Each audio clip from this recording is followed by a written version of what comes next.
G'day legends, I hope you're all amazing. It is time for another installment of Friday Q&A. Thank you for all the questions this week. If you've got a question you would like me to answer on next week's video, simply put it in the comment section below. And if you want to support my channel and you want to support the music that I make, consider heading to the Ragdoll Teespring store and you can have me on a t-shirt, or you can grab one of the Back to Zero albums. It's a double LP, it's splattered. It's got a bunch of songs that you may or may not like. If you don't like the music, you can always use it as a frisbee or some kind of table ornament anyway. I will link those in the video description along with a bunch of other ways you can support the channel. But for now, let's do some questions. To get started, my thoughts on Mick Mars from Motley Crue retiring. Good on Mick. Mick has had a pretty fantastic career, and out of all the guitar players from the 80s and the so-called hair metal era, I think Mick definitely had some of my favorite tones and some of the biggest and most forceful guitar tones. I mean, even if you go and listen to Girls, Girls, Girls, the guitar sound on that is massive. I love it, and it's that classic 80s Jose modded Marshall thing.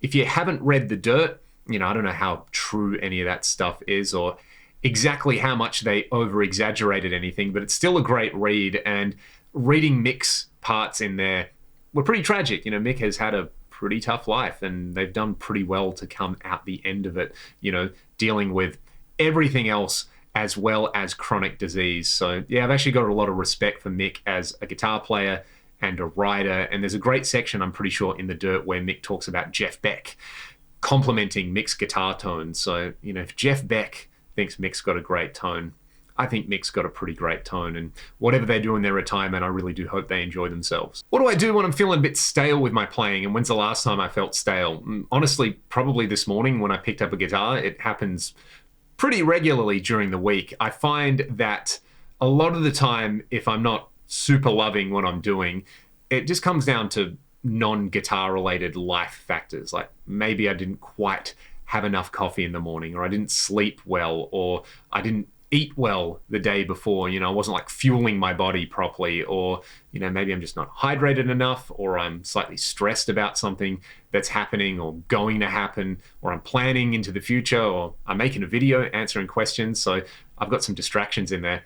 I find the best way to deal with that is either to sit down and practice and just go through a routine and try to get into that elusive flow state, or take a break.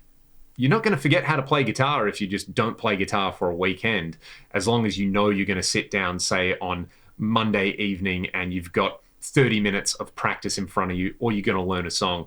That generally works pretty well for me. A lot of the time it's because, maybe I've just been playing too much. I think it's possible to play too much. You can get tired ears, you can get sore hands, and sometimes, I just want to catch up with my mates and have a laugh and talk about some stuff that's not music for a change. So yeah, that's my go-to method. And if I'm still feeling super stale, then I might just go and learn a song, or, open Ted Green's chord chemistry and learn a few new chords or something like that. So anything that's going to jolt me slightly out of my comfort zone. Not too far out of the comfort zone, but just enough. If I could jam with any guitar player, alive or dead, who would I choose?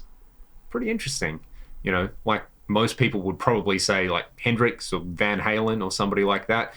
I mean, the reason I really got into playing guitar was the Thin Lizzy Live and Dangerous album. So maybe it would be cool to hang out with Scott Gorham, because they were a massive idol for me when I was starting out. This skinny, pale, long-haired 14-year-old kid, and then there's a skinny, pale, long-haired rock god with a Les Paul, and I kind of went, I think I want to do that. And I'm sure Scott would have some amazing war stories to tell. So Scott, or maybe it would just be cool to sit down with somebody who I really admire as not only a player but a writer and a teacher, like Paul Gilbert, or could go way back in time and hang out with just some of the first people who actually played guitar in the first place. Just go back in time to, I don't know, how far back do we want to go? How far back can we trace the guitar, I think, is a good question. So yeah, Scotty Gorham will probably be number one, but if you ask me tomorrow, I might say somebody else different. What would I recommend as a solution if you're using a real-world 2-amp setup? So you've got a Fender style amp for your clean sound and some kind of Marshall style thing.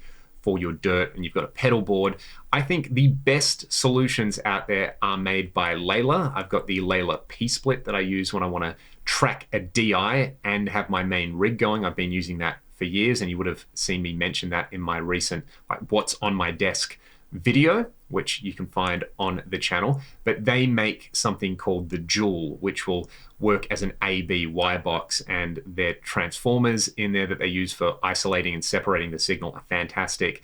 The way they do the foot switching is pretty much indestructible. They are amazingly well built pedals. They're a little bit pricier, but I think they are worth every single cent. If you want to eliminate noise from your rig and you want to have super silent switching and just have like the best possible thing in your signal chain, I think the Layla stuff is probably the best out there. That's what I would do. Have I ever played an Edwards guitar? Played quite a few of them, been pretty consistently impressed by them. For anybody who's not aware of Edwards, I wouldn't say they're like the ESP Epiphone, because you know, LTD is very much the ESP Epiphone, but it's more like the ESP Orville, if anyone is familiar with the Orville branded guitars that Gibson made for the Japanese market. But yeah, I think if you want some ESP quality at some non-ESP prices, the Edwards stuff is really worth checking out, as is the Bernie stuff. I'm not sure who makes Bernie and Greco, but one of my mates has like a Bernie Randy Rhoads Les Paul style guitar, and it's awesome. And I've got a Greco Les Paul that is pretty awesome as well. Kind of hard to go wrong with the Japanese made stuff. Some non-obvious riffs that I think are great riffs.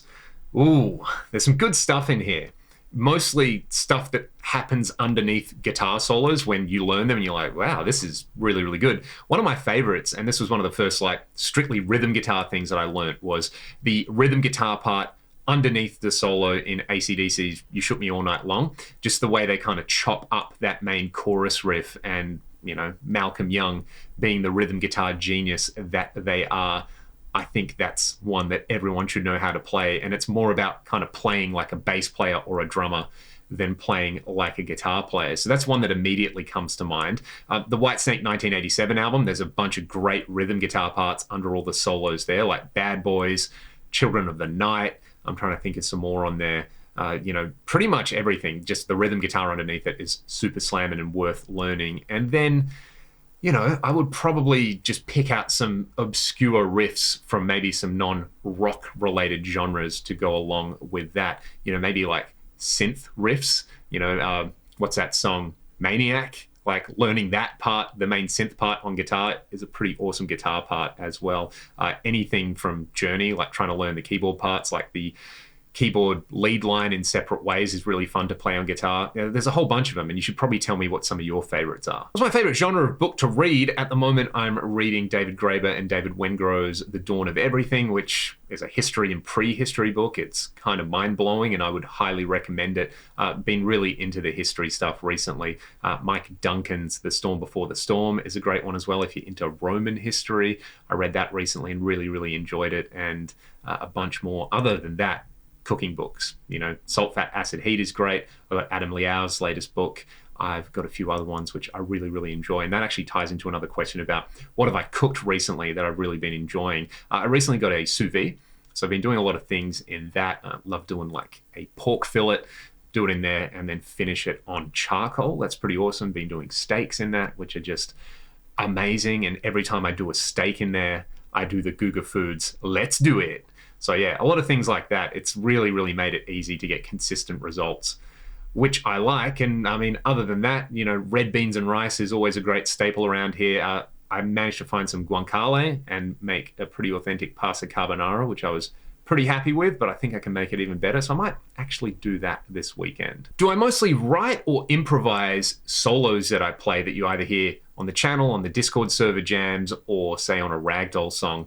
Most of the time, what I do is just put the track on and I start improvising, and I try to take stock of the ideas that work. So I might do, say, 5 takes, totally improvise, and I'll kind of figure out as I'm going, hey, that's a pretty good little lick to play. I like that. And I'll end up sort of playing it through most of the takes. And I just kind of let the solos take shape in that fashion. And if I'm doing something for keeps, especially if it's going to be like, you know, a solo on a record, then what I will do is record all of those takes and I'll do like the David Gilmour thing where I'll go back and like edit things together and then actually learn the solo and play it. But I tend to err on the improvised, spontaneous side. Like if you listen to Back to Zero, the entire album, like most of the solos on that are totally improvised, although I had like an outline in my head of like, I'm kind of going to be here and I want to play these notes, and there might be a few little set pieces in there. But yeah, I just kind of go for it. So like the solo in Playing God is a good example where the intro lick is planned and then it's a bunch of noodling and then there's a kind of planned out sequence. If you listen to the solo in The Last Time, that is totally improvised. I just did a bunch of those and let it rip, and that's pretty fun. That's it for this week. Again, if you have a question for next week, put it in the comments section below, and if you want to grab some Ragdoll t-shirts or records, like I said before, I'll put a link in the video description. Massive thank you to all my amazing patrons who support me over on Patreon, and they get exclusive access to my backing tracks and videos that I don't post up on here, like of Ragdoll gigs and outtakes and backing tracks. And I already mentioned backing tracks. I need some more coffee, I think. You all have a great weekend, and I will see you next time. Thanks for watching. Cheers.